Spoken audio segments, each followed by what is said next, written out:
to Real Talk with your host, Chip Washington. It's Real Talk. It's Real Talk. It's Real Talk.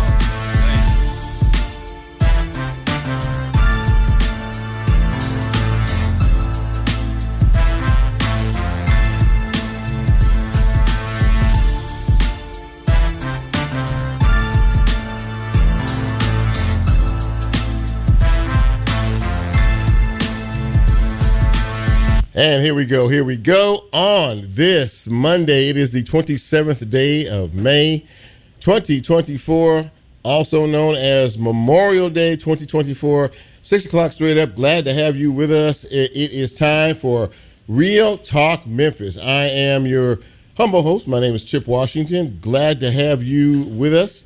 And we hope that you have enjoyed your 3-day Memorial Day weekend. Of course, today is the day that we honor and commemorate those who have paid the ultimate sacrifice for the freedoms that we have today. So for all of you that this applies to in terms of a family member or a friend or a colleague, a happy Memorial Day to you. We will never, ever forget, and may their memories always be a blessing. Glad to have you with us tonight. We have a good show this evening. We're going to talk about a few issues, if you will, and I think we have a nice lineup to be able to do that. So we hope that you stick around. Now, for those of you who may not commit to memory as to how to get this fine piece of radio broadcasting, well, we're on the air right now, obviously live on 91.7. That would be WYXR on your FM dial. You can catch us there. You can also catch us on the WYXR app. We are on the TuneIn app. We are going to be live streaming tonight on Facebook Live, as we generally do when things work well. And, of course, when the show is posted in the next day or two, you can catch us on YouTube and we are a podcast. Did you know we were a podcast? We are a podcast. And so you can catch us wherever it is you get your podcast. So, excuse me. Very happy to have you with us. Now, last time we were together about a week or so ago, I started not to feel well. We kind of made it through all of that. And as time moved on, I got progressively worse. This was a tough week for me, health-wise. Been down for most of the week. Just now starting to come back around. If you're listening to me, you might hear my voice sounds a little bit different tonight, a little hoarse, a little raspy. I've been dealing with a lot of the respiratory stuff, and that affects every part of your body. I created a post on Facebook that basically said, I'm sick. If you guys would pray for me, I appreciate it. And so many folks did. And I want to tell you, if you are a listener of this show on a regular basis, and you did, offer up a prayer for my healing and feeling better, I appreciate you. I really do. Prayer does change things. And so many of you were kind enough to do that, so I want to say thank you. And like I said, as the old folks like to say, I'm coming back around this way. It takes a little bit. The older you get, and I had a birthday last week too, so the older you get, the longer it takes to get back to full strength. So I'm coming back around. And, we feel good about that. So there you go. In terms of the guest that we have tonight, we have County Commissioner Mickell Lowery is going to be joining us in a little bit. He's going to kind of catch us up on what is happening in the county, world of the county. They're in the midst of budget battles. They have a lot of issues that they're dealing with that we are going to catch up with him on and talk about. So we'll find that out. We'll find out some information from him in just a few minutes. Marilyn Rucker is an Alzheimer's and dementia advocate. And she and a partner of hers are hosting a seminar, a very special seminar for you to be aware of some of the issues surrounding dementia and Alzheimer's. That event comes up this Thursday night. It's a free event, and we're going to talk a little bit about that and just about, how Alzheimer's and dementia work hand in hand and how devastating it can be to family members and friends alike. And a little bit later on, we're going to be talking with State Representative Karen Kemper. Karen is joining us. Of course, the legislative session has ended, and she is going to host an event on February 8th, I believe. It is called Bringing the State to the City. So a lot of the functions that go on in the State House up there in Nashville, she is going to bring down here in a very special event at one of our local churches. So she's going to join us in a few minutes to talk a little bit about that, why she decided to do it, why it was important, for the local constituents to know exactly and understand that some of the services that are provided by the state, and she'll have some of those people available as well. So yeah, a pretty good broadcast for you this evening. Beautiful day today. My temperature gauge said 90 degrees when I got in here today, so maybe we'll actually have hit that one. I hope that you survived the storm last night that moved through. Dropped quite a bit of rain, a lot of high winds and everything, and all that kind of good stuff. But I think we're here, and we made it to the other side. Want to formally welcome back Lola. Lola spent last several days in NYC. For the uninformed, that means New York City. And it's the city. I was told the city's not the same. She's left now, and they just have to just be left over. But she tells me she had an amazing. You had a good time, did you? She had an amazing time, absolutely amazing. And if you listen to her show right before we came on, she was playing that that Jay-Z song, right? The New York deal. So see, get that simile how that worked out. But anyway, she's back. She's safe. Brent is here as well, so we feel good about it. So this is the time of the broadcast where we celebrate you and your trip around the sun, your current trip around the sun. And if you were fortunate enough to be on that side of it, this segment is for you. But we can't get into it until I say hit it, Brent. So we have a few birthdays to celebrate, and I should say ahead of time, those of you who celebrated birthdays over the weekend, or you have some coming up, happy birthday to you. But today, happy birthday goes out to Dina Owens. It's her birthday today. Zendra Lockhart is celebrating her birthday today. DeVern, I want to make sure I get this name right. Yes. It says DeVern, go back. DeVern Johnson celebrating her birthday today. Jeffrey Dow, Jeffrey DeWitt, happy birthday to you, sir. Jackie Nealon celebrating today. Former mayor of Bartlett, Mr. Keith McDonald, is celebrating his birthday today, as is Jacqueline Smith and Ann Lewis, all celebrating birthdays today. And ladies and gentlemen, the show wouldn't be complete unless Lola sauntered up to the microphone and gave her birthday wishes as well. Lola. Happy birthday to my good friend Keisha Rayford and DJ Karen KP Plunkett Booker. Happy birthday, girl. Happy birthday, young ladies. Yes. There you go. You got to have when DJ Lola shouts you out, everything is in good order. Congratulations to each and every one of you. I hope that today has been a day filled with fun and laughter. And we hope to be around with you next year to celebrate your next trip around the sun. Thank you, Brian. So, sad news in the world of sports today. We found out late this afternoon that Bill Walton, a great basketball player, UCLA standout back in the day, he died this afternoon at the age of 71. He has been suffering for a while now from cancer.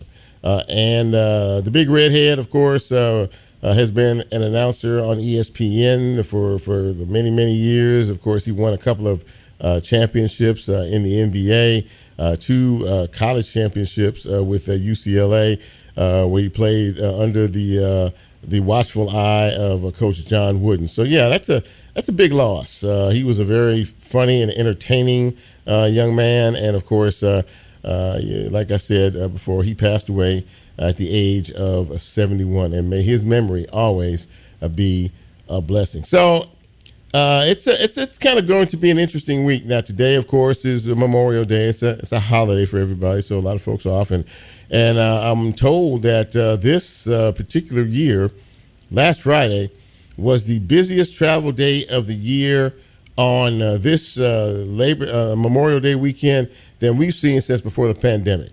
I mean, there were like millions and millions and millions of folks leaving either on trains, planes, or automobiles. Many of you are on your way back now from whence you went. I hope you had a great time. I hope you get back safely with no issues or anything else. because we all have to hit it again on tomorrow. So, again, a big travel day, of course, on Friday, and a big travel day, folks coming back tonight. So if you're driving, please be careful and watch out for the other guy, because they may not be watching out for you. This week, a couple of things of note that we might want to pay attention to. One, of course, the 4 officers who were accused in the killing of Tyree Nichols almost 2 years ago now are going to be back in court this week. Time just moves on and on and on and on with no cases involving all of these individuals, but they're going to be in court for an appearance later on this week. We will see how all of that shakes out. And on Friday, which I believe is the 31st, Shelby County Clerk Wanda Halbert is going to have a preliminary hearing to determine whether she will be ousted from her position as the county clerk.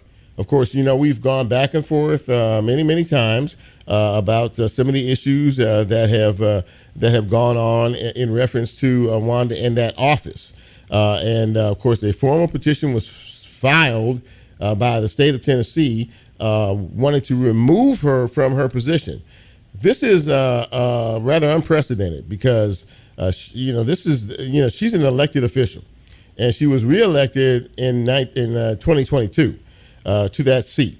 Now we have a situation where, depending on who says what and what happens here, she could be removed. I don't know when the last time something like this happened, but again, this is something that we don't see very often here. Wanda does have an attorney. They have petitioned to have the case dismissed. So they'll go to court on Friday and talk about all of this and see what happens next. Now, part of this petition that has been filed by the state is that she is suspended from her position until a decision as to whether she is formally ousted is complete. So that's almost one of those, to me, like, you want to add insult to injury. This is how you do it. You not only file a petition to have her removed, but now you want to suspend her in the midst of all of this before it's all said and done. So again, it bears watching to see what happens here. We are also in the middle of a couple of budget issues that should be concerning for all of us. Of course, the county is working on their budget, as well as the city. One of the proposals in terms of the city is by the mayor. He wants a 75% property tax increase, along with a waste disposal fee increase as well. That's going to be challenging for quite a few people out there. So we'll have to wait and see what happens. I do know that a couple of council members are proposing something different in reference to that. A lot of you have unpaid parking tickets. I'm pausing because if you heard what I just said and it's you, I'm talking about you. Well, they're looking at trying to go after folks who have unpaid parking tickets, and I mean to the point of millions of dollars, like millions and millions of dollars of unpaid parking fines running around out there. Is that you? Is that you? Think about it now. Think about it. Anyway, so that's one of the proposals that they want to try to see if they can enlist. Councilwoman Jerry Green is back behind that. So we'll see what happens. And there's also a conversation about the mayor wanting to reappoint interim chief C.J. Davis to a full-time position. They want to reinstate her. He wants to reinstate her. He wants her in that position. So we'll see how all of that moves. Probably won't hear anything until after budget session. So those are just a couple of news and notes on this Memorial Day Monday. We're going to take our first break, and when we come back, let's get into the broadcast. What do you say? Many of us have been touched by Alzheimer's or dementia with a family member or a friend.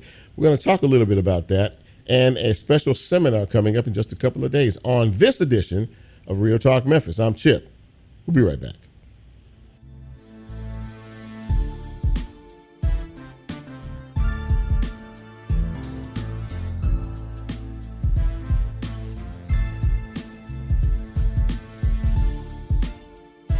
If you like Real Talk, here's a way you can get involved. Do you have a show topic idea or suggestion? Want to be considered a guest? Or have a guest idea? Then send Chip a message on his Real Talk show page and you can be a part of the Real Talk experience. So as he always says, go out and tell somebody. We'll be right back.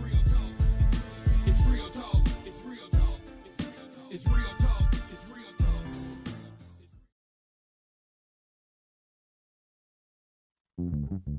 Support for WYXR comes from IREM Memphis, dedicated to advancing the knowledge and professionalism of real estate managers through education, networking, and advocacy. More information at irem-memphis.org. Apoyo para WYXR proviene de Freedom Preparatory Academy. Desde el año 2009, Freedom Prep ha estado preparando a estudiantes desde prekinder hasta el 12º grado para tener éxito en la universidad y en la vida, con 5 escuelas en Westwood y Whitehaven. Ahora inscribiendo para el año escolar 2024-25. Más información sobre la inscripción en el sitio web freedomprep.org. Support for WYXR comes from Team Clean. With more than 22 years of experience, Team Clean provides services for home, work, or studio space. Biodegradable cleaning products mixed with common sense and tailored to each client's needs. Estimates and information at weareteamclean.com.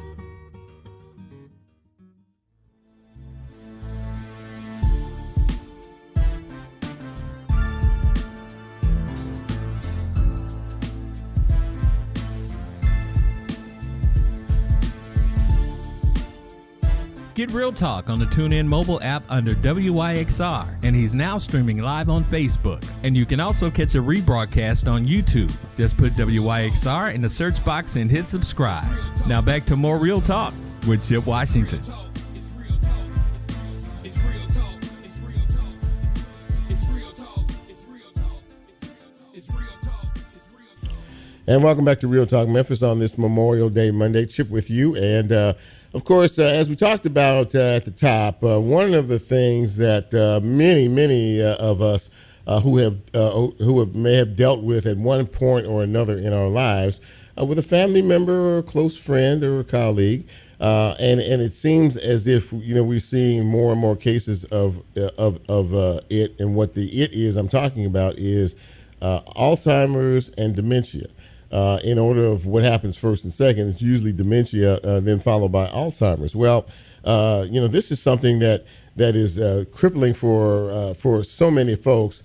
Not only the individual who is dealing with it, but more importantly, the family members and other folks who are left to care for those individuals in question. Now, there's going to be a very special seminar that will be held this Thursday evening at 5:30 p.m. at the Benjamin Hooks Library. And there are a couple of folks will be there to facilitate and answer all the questions in reference to all of this. I'm happy to have one of them with me now. Her name is Marilyn Rucker. And Marilyn, it's great to see you. Welcome to Real Talk Memphis. How are you tonight? Oh, great to see you, Chip. Thanks for having me this evening. Absolutely. Thanks for being here. So, we talked a little bit about all this. Dementia, Alzheimer's and dementia are two things when, you hear those words. For many of us, it brings, a lot of pain and it brings a lot of sadness. For many of us, in terms of our family members and those who may be affected by it. It basically takes, to me, a lifetime of memories that you may have acquired and basically erases them, from your mind. How prevalent, Marilyn, would you say dementia and Alzheimer's is these days?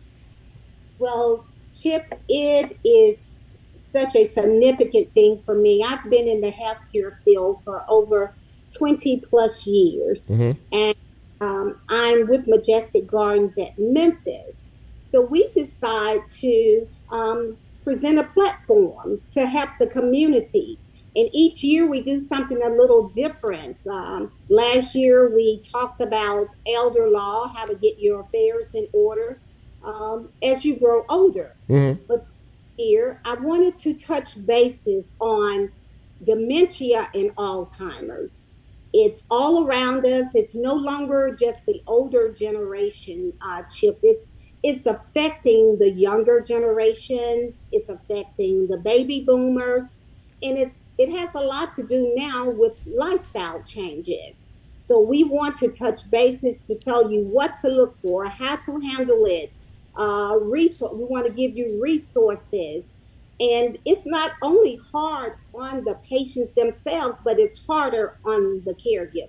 Yeah, absolutely that, and that's a very big thing when you find out, or when it has been determined that someone you care about does have dementia or Alzheimer's. I think one of the things that many people need to know and understand is if you're going to require the services of a caretaker, what you need to look for in a particular caretaker to be able to take care of your loved ones. Talk a little bit about that. Yes, if you're going to be a caregiver or a caretaker, you will start to notice signs, especially if someone has lived independently. You may notice that bills are not being paid. Maybe they don't want to eat any longer. They are they don't want to change clothes. They don't want to bathe any longer. They have no desire to be around others. Sounds affect them at different stages.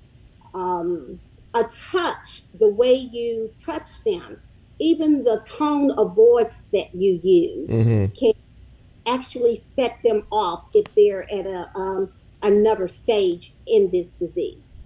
How do you know, in terms of all of that, what type of individual or the training of an individual, because you mentioned a lot of different signs there that a person who may be dealing with Alzheimer's or dementia may be going through. How do you know who to pick, Marilyn? I mean, how do what type of qualifications should a person have, or does it depend on the particular symptom of the person that you're talking about here? When they no longer can take care of themselves, Chip, when they no longer can handle their, we call them ADLs, that's activity of daily living. A lot of people, you will go into their homes and you're like, oh, they don't keep their house neat anymore. Well, it's not that they don't keep their home neat any longer. It's that they began to want to hold on to memories.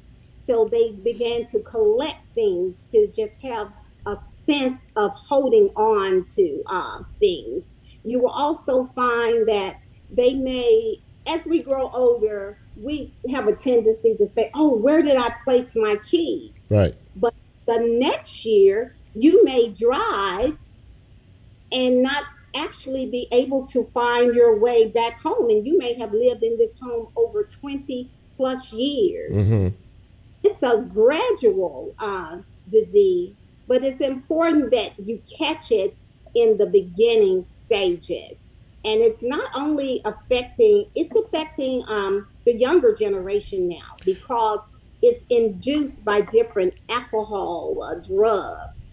Now let's talk about that for a minute, because you and I talked offline, and you mentioned that people as young as 40 years of age are now, doctors are finding that they are dealing with dementia issues as well, and Alzheimer's. And you're saying, again, this has a lot to do with, based on research, I would imagine, based on a lifestyle that individuals are dealing with. We're talking about alcohol, we're talking about drugs, what are we talking about exactly with that? Yes, it's so true. A long time ago, they really did not have facts or research to prove that alcohol or drugs had anything to do. But now they have been able to find statistics to support that it is induced by alcohol. I don't know how many of your listeners have actually gone in and looked at the Wendy Williams life story. Right. Oh, yeah. It's indicated on there that she has a mild case of this disease, and it was induced by alcohol. So it's very interesting to just your past lifestyle also can, how you used to live can affect these things, because if you were a heavy drinker, you may have a liver disease or some other things that lead to strokes. And strokes also, many strokes, they are a cause of dementia as well.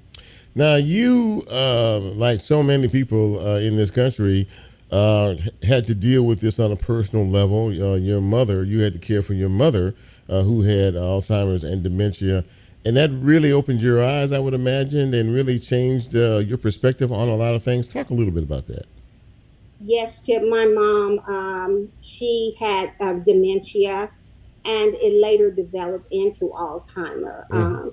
Dementia actually just affects the frontal lobe part of the brain. But when we get into the Alzheimer, it actually it caused you not to be able to live alone anymore. You're no longer safe.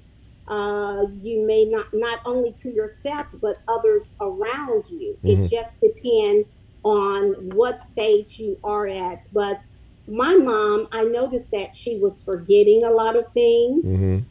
Her bills were not being paid. She was ordering excessive amount of clothing, and she would just put them away. She would call me a different name, and I would, like, at first I would go against her. And then I said, there is something else going on. And it had become so heavy on me trying to make sound decisions for her to live I just say a stable life, where she would be safe, that I actually had to go and get classes and help myself in order to deal with it. Now, you're having a very special seminar for folks this coming Thursday evening. Tell us a little bit about that. Yes, this seminar is called Be Informed, and it's BEE. And taking the buzz out of healthcare, the myths, what you've heard, and just different things that you may have heard on the street. But we are going to have a platform with people that specialize in only behaviors, and dementia and Alzheimer's do fall under behaviors. This seminar is totally free.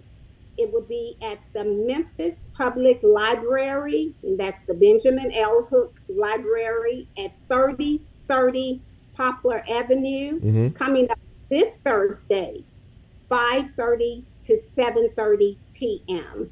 And a lot of people in the community have heard of Lynn Doyle.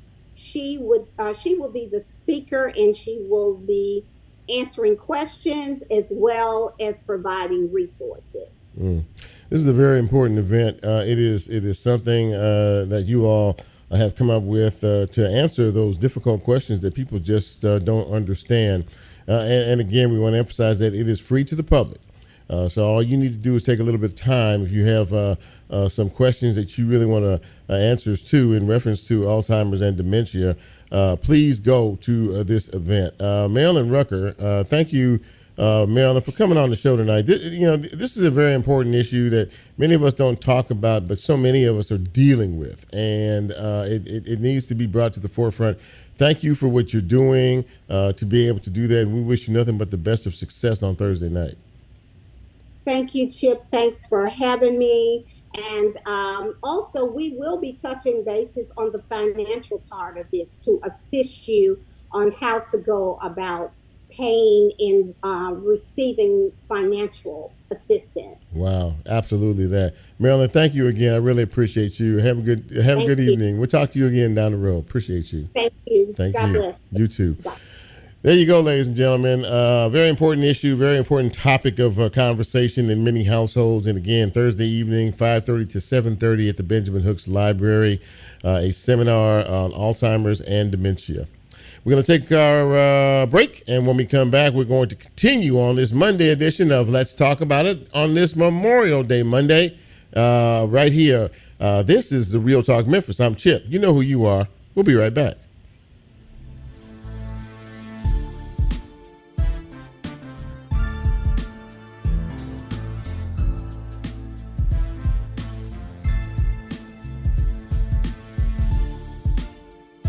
If you like Real Talk, here's a way you can get involved. Do you have a show topic idea or suggestion? Want to be considered a guest or have a guest idea? Then send Chip a message on his Real Talk show page and you can be a part of the Real Talk experience. So as he always says, go out and tell somebody. We'll be right back. It's real talk. It's real talk. It's real talk. It's real talk. Programming on WYXR is brought to you by a grant from Arts Memphis, who has been working behind the scenes for 60 years to support and amplify arts events, programs, and experiences that together make a more vibrant and accessible Memphis arts scene. Support for WYXR comes from IREM Memphis, dedicated to advancing the knowledge and professionalism of real estate managers through education, networking, and advocacy. More information at irem-memphis.org. Church Health's Memphis Plan continues its decades-long commitment to serving local musicians with comprehensive health care and also tailors its focus to small business owners and the self-employed. Health care through the Memphis Plan provides care in Memphis for Memphians. Related services include preventative health, optometry, dental care, and more. More information regarding availability at memphisplan.org or at 901-272-PLAN. Did you know when you purchase a specialty arts license plate, you're supporting the Tennessee Arts Commission and organizations like WYXR? It's easy. Just take your old plate to your county clerk and swap it out, or choose the arts plate when it's time for renewal. Show your love for WYXR and other Tennessee arts organizations by visiting tnspecialtyplates.org.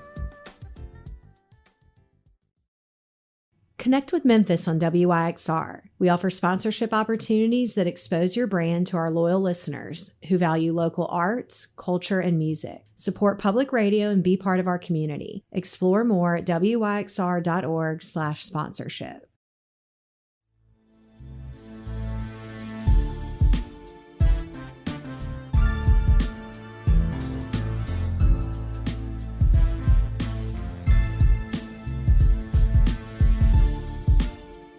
Get Real Talk on the TuneIn mobile app under WYXR, and he's now streaming live on Facebook. And you can also catch a rebroadcast on YouTube. Just put WYXR in the search box and hit subscribe.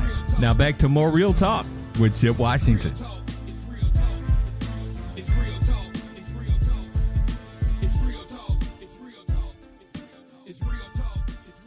And welcome back to Real Talk Memphis on this Monday evening, on this Memorial Day Monday, and glad to have you with us. I'm sorry, I'm looking at a text. We have one of my other guests had said he was on for 10 minutes and had to log off. But maybe if he communicates with you, Brian, just let him know he can come on next. Okay, he'll be on next.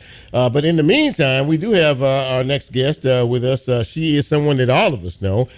She has represented us in the State House in Nashville for many years now. She is a leader in the House up there. Of course, I'm speaking of State Representative Karen Kemper, and she joins us now. She's been on the show before, but she joins us again. Karen, it's great to see you. How are you?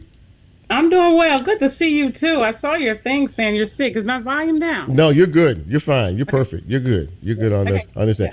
Yeah. Well, yeah, I was, but I'm starting to come back around. You're looking good. Oh, I appreciate it. You can't get a close up, which is cool, which is a good thing. I appreciate that. But thank you so much. But listen, glad to have you on the show. And of course, before we get into your event, your upcoming event, I want to talk a little bit about this legislative session that closed, and just to kind of get your take on some of the legislation that was passed that had a whole bunch of us shaking our heads and scratching our heads and wondering what the heck is going on up there with the Republicans. Just an overall assessment of this session just ended from you. What say you on that?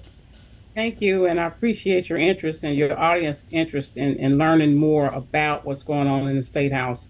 One of the things that I talked about constantly with my colleagues, particularly on the other side of the aisle, is they were showing this real move away from their own fundamental principles.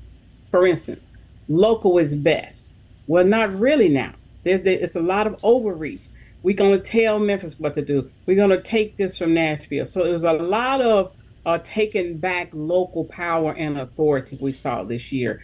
Another principle that they kind of taught a lot is this less government. Well, you can see that government has grown tremendously.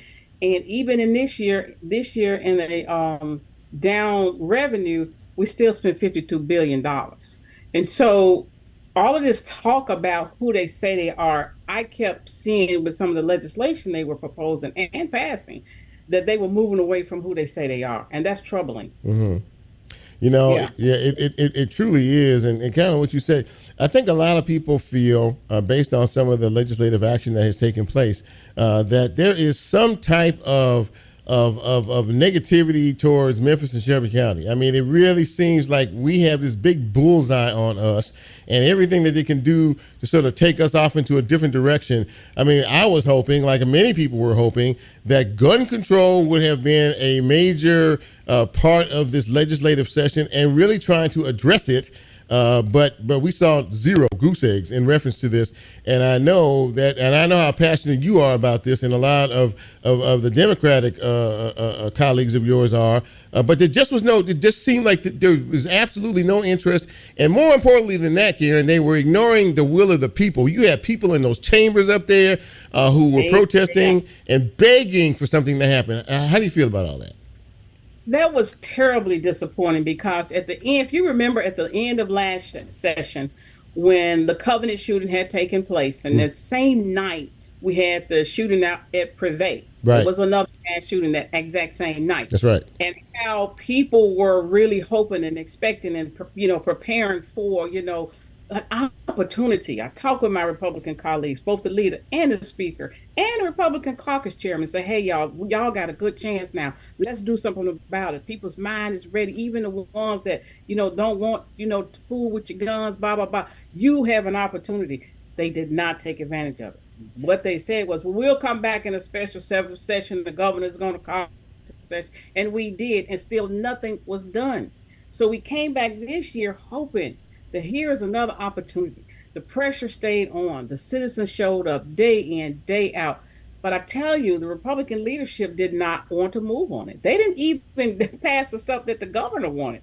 Even though, his 12 items in special session wasn't really momentous in a way, but there were good things in there that we could have came together in a bipartisan way and just didn't do it. So I attribute it to the current Republican leadership. And, based on whatever reason they believe they need to move in this direction, they have missed an opportunity to serve citizens in Tennessee and to really affect, gun violence in the state. We had one of the things that we had that a lot of people were talking about was the fact that there was an override from the State House of the local ordinances that were passed by our city council here in this city in reference to the Tyree Nichols situation in terms of these stops. That were happening here, and they basically overrode it and basically said, no, we're not going. There's not going to be any pretextual and any of that. All the things that, excuse me, once again, the people wanted, and the city council approved here in this city, were basically ignored. And I think a lot of folks are still very angry about what happened in terms of that. Right, and that's the thing. What I mean with this overreach. So if we don't like what you're doing, we're gonna override what you did.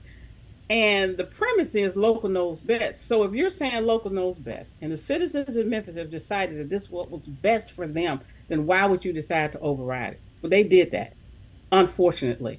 There was another bill that was very troubling for the Black community, where the county here locally, some of the commissioners was talking about doing a study on reparations and the impact that, and so it was a mere study to look at, hey, baby, it was a legislation up there that was very, it took a lot out of a lot of people to see the proposed language that would override and say, no, not only can you not do it, you won't do it. And if you do, you'll be penalized for doing it kind of mindset. It was just unreal.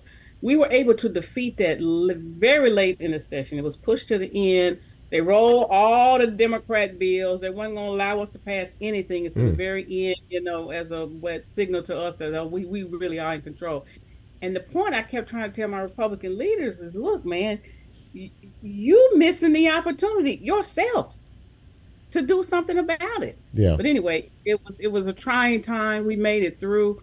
This thing about Memphis and the feeling that people have toward Memphis and Nashville is something, we've been fighting for a long time. And slowly, when you make these few steps forward, it looks like there's something that pushes us back. And I had a lot of hopes when Mayor Young was elected. Him an opportunity to say, hey, I'm moving this city forward. These are the things that I want to do. And then get our delegation, Shelby County delegation, which is the largest, most powerful delegation in Nashville. Right. Move his agenda forward.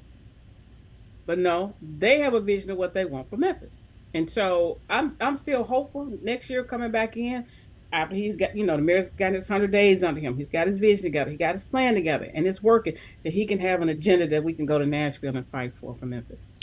So let me turn my attention to this event you have coming up here. This is a big deal that you have you come up with, basically bringing the state to the city. Tell our listeners about that. So, every year when we get done, we usually have a town hall meeting. We talk to people. They tell us what's on their mind. We say, this is what happened. It's kind of a wrap up, kind of what we're doing here now. I thought we need to move away from that construct and start to bring the services to the people so people can understand what their government is supposed to be doing for them and can do for them. So the first one I did was December the 9th of last year, and it was a huge success, although it was the same day that storm came through the city and the parade was canceled. So a lot of people thought it was canceled, but it was a success. So I thought I need to do this at least twice a year. So I'm going to do another one in June. And so fortunately for me, New Direction Christian Church stepped right up and said, we'd love to host it. So we're bringing over 25 state agencies here. Learn what they do, learn how to access grants. We always talk about state grants. Learn how to access those grants. Learn how these agencies work for you. Learn what benefits you are entitled to. Learn just what it is state government is designed to do for you, not just the legislative side. That is important. But all three branches need to come, and they are coming. So I'm really excited about it, man. I get excited. The more I read and see every day, people texting and emailing, it's really, I think people are happy to have an opportunity, and I think it's going to be great. Why is this so important to you, and why is it so important, more importantly, to the people in this community to understand, what exactly is happening up there? Because we're down here and we hear what is happening in the State House, but this gives you giving people a direct look and, more importantly, a touch feel process in terms of exactly some of the things that you all are doing up there. Correct? Exactly. This is the thing I always say. Being a state legislator, it's a continuous education process. You run into people, they say, who are you? What do you do? What is that? So this is a way for people to learn. And I know it's been a lot of conversation about civics taken out of school and that is true. But here is an opportunity, and this is why it's important to me. One of the things I pride myself in my office is constituent services. If somebody called my office, we're going to take care of what you need. My office has become almost the office from across the state. If somebody, they say, call Representative Camper, she'll get it done. Because it's about the people who we are all there serving. And so this is a way for people to get more educated on the process, on what they need, on what's available, what their tax dollars is actually paying for. So that's why it's so important to me, because I want people to learn more and do more about their government and learn more about what their government can do for them. So give us the day and the time and once again, the location. Thank you. The date is June the 8th. It is from 11 a.m. to 3 p.m. at New Direction Christian Church, 6120 Winchester Road. Over 25 agencies from the state will be here. If you have driver's license and you need to go, they'll be there doing it free. You need your real card? Yes, they'll be there. We're going to have Treasury there. We're going to have, and there's going to be another segment. Let me talk to you about this. Yeah. We partnered with General Sessions Court Clerk's Office. They're going to be doing some non-criminal expungements there. So okay. another whole group of people that's going to be there from that.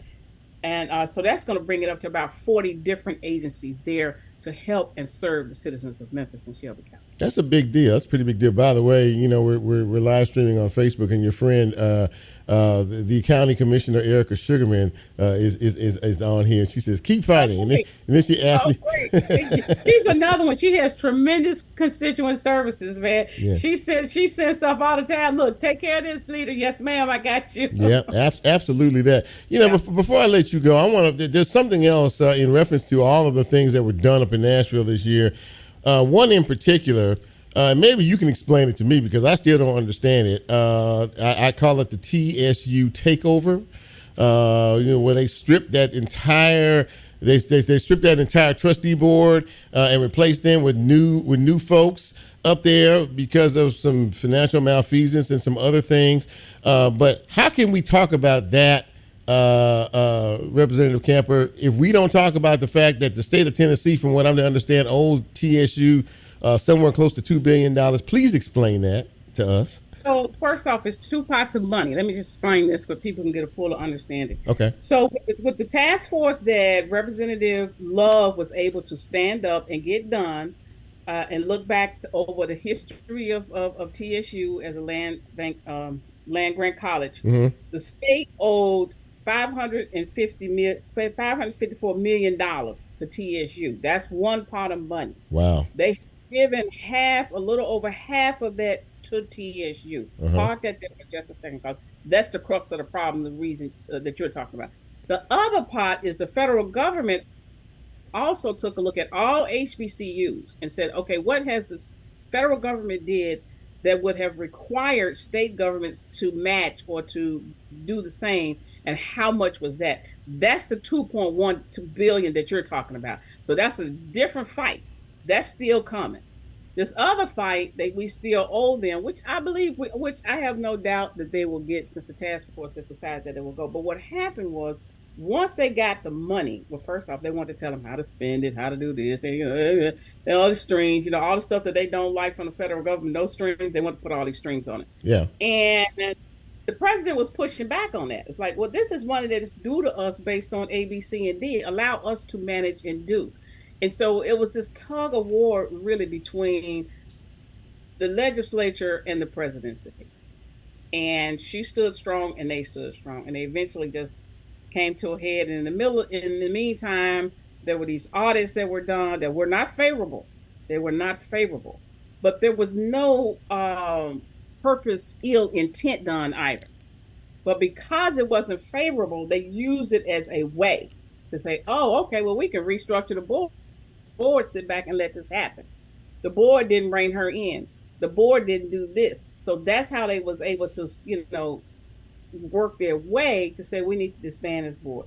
Now there was negotiations that went on, right? That between the education commissioner and the education committee and the chairmen and all this. Leader Love was involved, Senator Agberry was involved, and there was a negotiated agreement on the board, who would stay, how would go, how many would stay, how many new ones, and that trust was broken somewhere, and that's what made them say, you know what, we're just going to pass a bill to just not options, put it that way. We also, at the same time, had to pass what's called the sunset bill, because if that bill didn't pass, TSU would have went away altogether. So that bill was up for a vote. That's stunning, and we had to pass it. That's stunning. It had to pass because if that bill didn't pass, the university would have went in wind down and would have been gone in a year. So we had to pass the bill. So now, because that bill was up for passage, was how they attached this in there with the board and this and that. And so all of that was amended, put in the bill, and they said, we're going to pass the bill. We're going to allow you to exist for however many more years. But, oh, by the way, you're going to also get rid of this board, and we're going to put in, new board members. How troublesome. The thing that people need to really understand is that bill had to pass for TSU to still be in existence. We didn't know anything. That's the first I've heard about that. Yeah, that was the sunset bill that was up. Yeah. Wow. How troubling is it for you, and troubling is it really to a lot of people? Mississippi, the state of Mississippi, is making noise about closing 3 HBCUs there by either 25 or 26. Jackson State is one I heard. Mississippi Valley State is another one, and I can't remember the other one, but there were three HBCUs. Yeah, I think it was Alcorn. 3 HBCUs, they're threatening to close. And I don't understand what this is about, why it is happening. First we hear about TSU. Now we're looking at Mississippi funny and wondering, you're going to close Jackson State. What is behind all of this? And why are we trying to, it seems to me, destroy the HBCU legacy in this part of the country? Well, I think it's a couple of things, and this can get political, okay? Yeah. First off, it's a sign of the times of where we are in America right now. Coming together with our racial background, our racial history, all the race-related things that has happened in this country. Sure. Okay. Obama was elected. Okay, we understand the backlash from that. Trump came in. We understand, hey, people got more votes. I think, one, it's a sign of the times of America coming face to face with itself about who we are versus who we actually are. I think that's going on. Secondly, President Obama and Biden made HBCUs a priority. Right. But Obama funded more money to HBCUs than all previous presidents combined. Right. History will reflect that. I'm not going to argue with anyone about that. History will show what he actually did. Mm-hmm. Fast forward to this president, he's made it a priority, and he's identified all this money that's due all of these universities that these states don't want to pay. They do not want to pay that money, and they don't want to pay it for a reason. Now, what the reason is in Mississippi and in Alabama and all these places, is particularly in the South. If you think back about one aspect of Brown versus Board of Education. Right. Okay. We talk a lot about the K-12, but we don't talk about what happened with universities. See, that was a part of it too. Access to higher education. Sure. So a lot of these, if you look at the belt, probably I'm gonna go back and look at it now. If you look at from Maryland, Virginia, all the way down in the South and all the way across to us, those are the HBCUs that's being attacked right now. And we just celebrated 60 years? 60 years, yeah. Well, that's just my take on it. I don't know, but I agree with you. It's something. Yeah, it really is. Well, look, we need fighters like you to continue to fight. And I want to thank you for coming on the show tonight. Again, your event, Bringing the State to the City, will be on June the 8th. June the 8th, 11 to 3 p.m. At New Direction Christian Church, State to the Streets. State to the Streets. State Representative Karen Camper, it's great to see you. Thanks for coming on the show tonight. I appreciate you. You take care. Bye-bye. Great programming, too. I love it. Thank you. Appreciate that as well. All right, ladies and gentlemen, there you go. State Representative Karen Camper. Yeah, and we talked about several subjects, but this State to the Streets thing that she's got coming on, this is a big deal because, again, there's a lot of misunderstanding, a lot of things we don't get, from what happens up in that State House. There's a lot of wackiness, and of course, all we see is some of the negative stuff that seems to affect us as a city and a county on a regular basis. But if she's going to have expungement folks out there. She's going to have various services out there at the New Direction on June the 8th. Again, from 11 to 3 in the afternoon. Come out and ask questions, seek the services that are going to be provided, and hopefully that will be a very, very good piece of information for you. So that about wraps it up for us this week. As always, we appreciate you taking the time. I know tonight's crowd is going to be a little light because it is a holiday, and a lot of folks are out and about and doing their thing and queuing and enjoying each other, food, fun, and fellowship in the whole 9 yards. But we'll be back next week, same time, same station, as Bryn plays us out. Really appreciate you supporting this show. More importantly, telling folks about what we do each and every Monday. I try to bring the people that can answer the questions that so many of us have about so many things. And if there is someone you would like me to get on this show, tell me who it is and tell me why you would want me to get them on the show. And you know me, I'll do my best to make that happen. So we're going to get out of here just a couple of minutes early tonight. But really, for all of us here at Real Talk Memphis, thank you so much for your support. So for DJ Lola, for Bryn, and for yours truly, getting a little bit better every day. I'll be back to my old, roaring self next Monday. Fingers crossed. In the meantime, be safe out there. If the Lord says so, I'll be back here next Monday. We'll try to do it all over again, just a little bit better. And for all of us here at Real Talk Memphis, I'm Chip, and we are out. We'll talk soon.